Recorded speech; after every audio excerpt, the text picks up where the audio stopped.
بسم الله الرحمن الرحيم.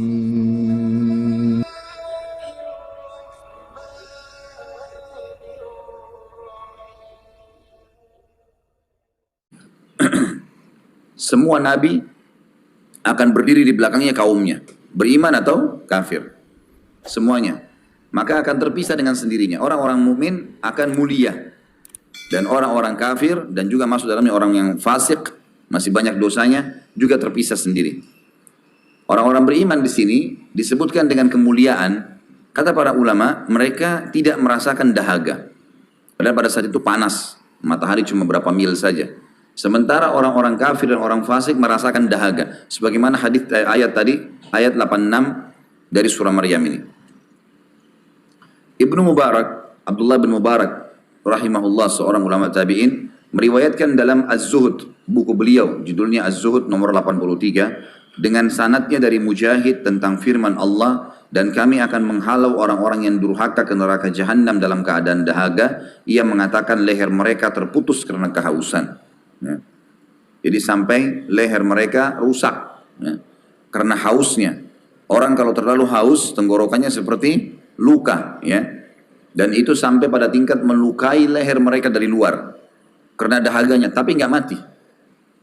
Ini tafsir daripada Maryam 8586 yang menandakan atau memberikan gambaran tentang keadaan manusia pada saat dibangkitkan di mahsyar. Firman Allah yang lain, surah Al-Kahfi ayat 47. A'udzu billahi minasyaitonir rajim. Wa taral arda barizatan wa hasyarnahum falam nuqadir minhum ahada. Dan kalian akan melihat bumi itu datar, dan kami kumpulkan semua manusia, dan tidak kami tinggalkan seorang pun dari mereka. Berarti semua yang pernah hidup manusia, semua yang Allah ciptakan manusia, baik dia hidup dalam umur tertentu yang sudah ditentukan 50, 70, 100 tahun, atau orang yang baru lahir meninggal, pokoknya sudah berbentuk manusia, apalagi sudah ada ruh. Kalau kita di alam kita ini adalah 4 bulan di rahim ibu, semua akan dibangkitkan. Karena yang sudah ada ruhnya 4 bulan, kita akan ketemu sebagaimana sudah kita sampaikan sebelumnya, poster tubuhnya, ya, sebesar Adam kalau laki-laki dan sebesar Hawa kalau perempuan. Walaupun dia bayi meninggal, tetap kembali kepada poster satu, semuanya sama tubuhnya. Laki-laki seperti Adam, perempuan seperti Hawa, semuanya akan ketemu. Yang dimaksud di sini kalian akan melihat bumi datar. Ini jangan lupa yang kita sudah bahas sebelumnya. Banyak orang salah faham, dianggap kiamat nanti kan hancur semua nih. Bahasa hancur, ya banyak dibahas sebelumnya, ya, tentang masalah kiamat kalau terjadi seperti apa. Gunung-gunung akan tercabut, bumi akan melayang seperti kapas, gitu kan. Ini sudah kita bahas semua sebelumnya. Maka gunung-gunung itu akan dicabut oleh Allah, kemudian dibenturkan dengan bumi. Sehingga menjadi leburlah satu sama yang lain.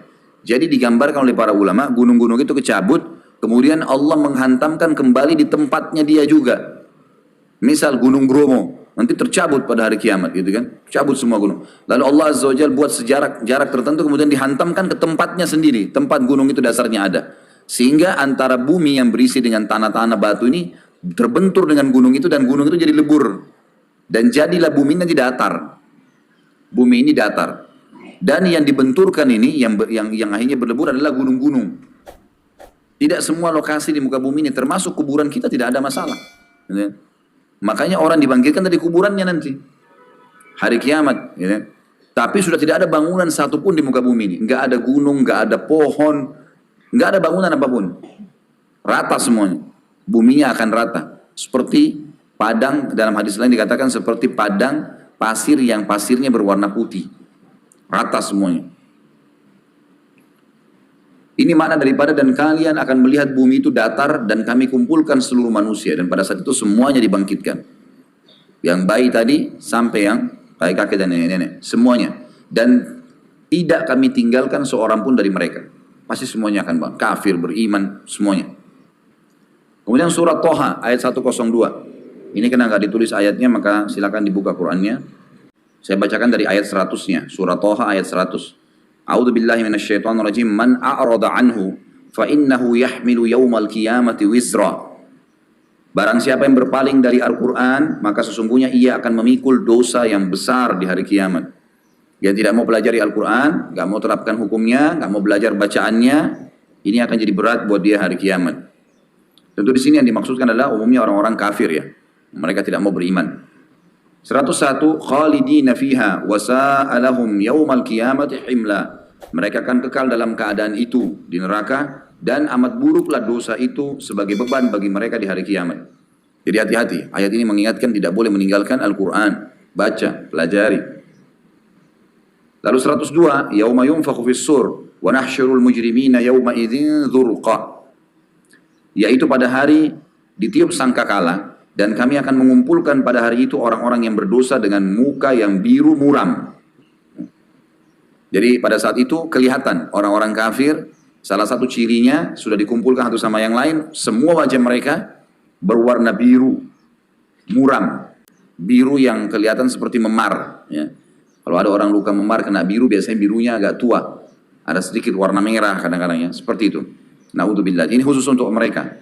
Lalu 103 menceritakan kepada kita, yatakhafatuna bainahum illa bithtum illa ashra. Lalu mereka saling berbisik satu sama yang lain, kamu tidak berdiam di dunia melainkan hanya 10 hari. Jadi seakan-akan mereka saling mengingatkan, rupanya selama ini kita hidup 70 tahun, 80 tahun, 100 tahun, hanya seperti 10 hari ya. Pada saat itu orang bangun. Hati-hati Bapak Ibu sekalian, kita kalau meninggal nanti, begitu ruh kita dicabut, datang malaikat maut, kita baru sadar. Oh ternyata dunia selama ini yang saya lewatin cuma itu ya. Bahkan di surga nanti orang kalau masuk di surga, insya Allah kita bahas di bahasan surga, itu seseorang bisa mengetahui riwayat hidupnya. Ya Allah saya mau tahu riwayat hidup saya. Jadi riwayat dia masih bayi sampai dia mati. Sekejap dia bisa tahu. Di waktu akhirat, satu hari waktu akhirat sama dengan 1000 tahun waktu dunia. Jadi kalau kita lewatin 100 tahun misalnya, berarti hanya 10% dari waktu satu harinya di dunia yang dia pakai tonton tuh. Dia udah tahu.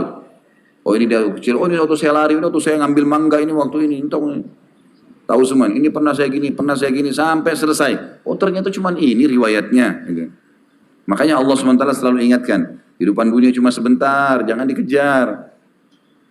Ini maaf teman-teman Bapak Ibu yang sudah sepuh, yang hadir di sini. Coba bayangkan dari pada saat kita masih kecil dulu. Sejenak pada saat ini, gitu kan? Merenungi.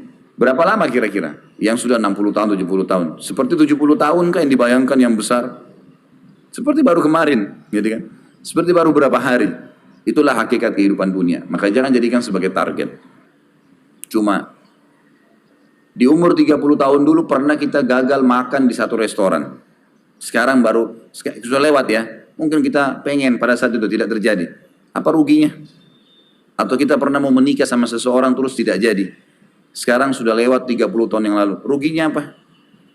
Artinya coba bayangkan sesuatu yang besar lah, yang kita sudah kehilangan di dunia ini, lalu sekarang kita baru ingat.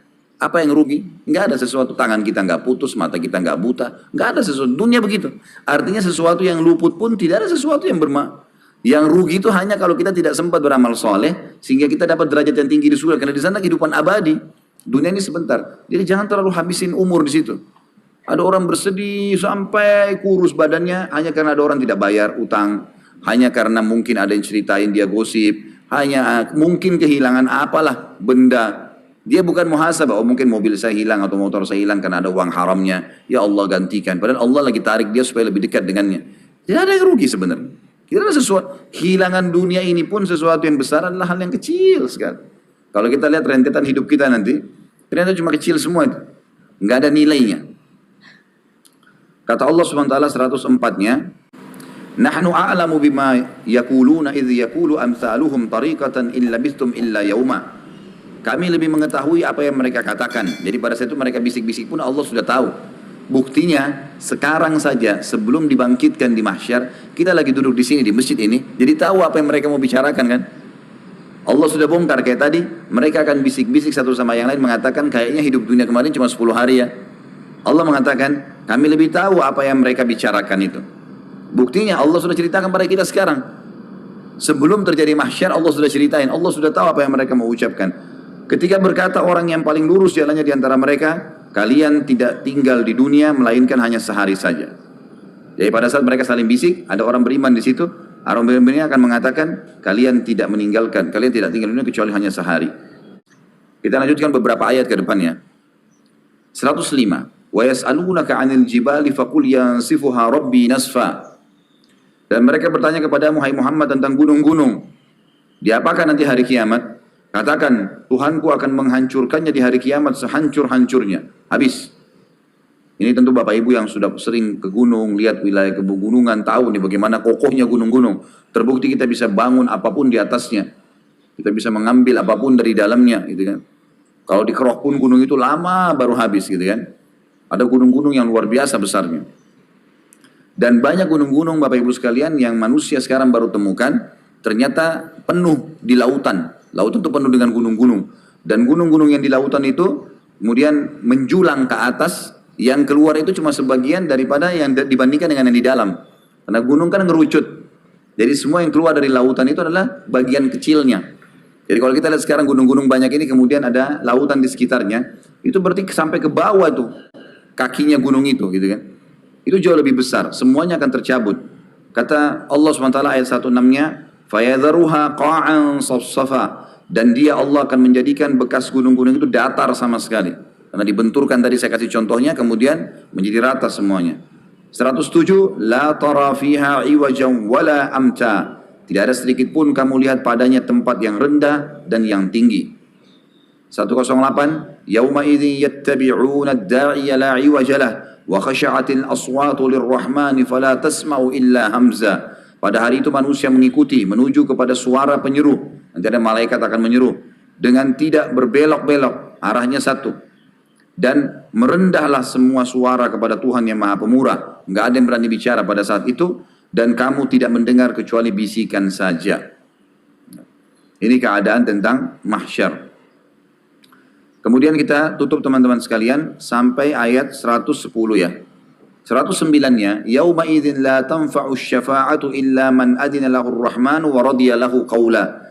Pada hari itu tidak bermanfaat syafaat. Lobi-lobi, memo, apalah namanya, sogokan, enggak ada semua. Enggak bermanfaat. Enggak ada manfaatnya. Kecuali syafaat orang yang Allah zat yang Maha Pemurah telah memberi izin kepadanya dan dia telah meridhai perkataannya.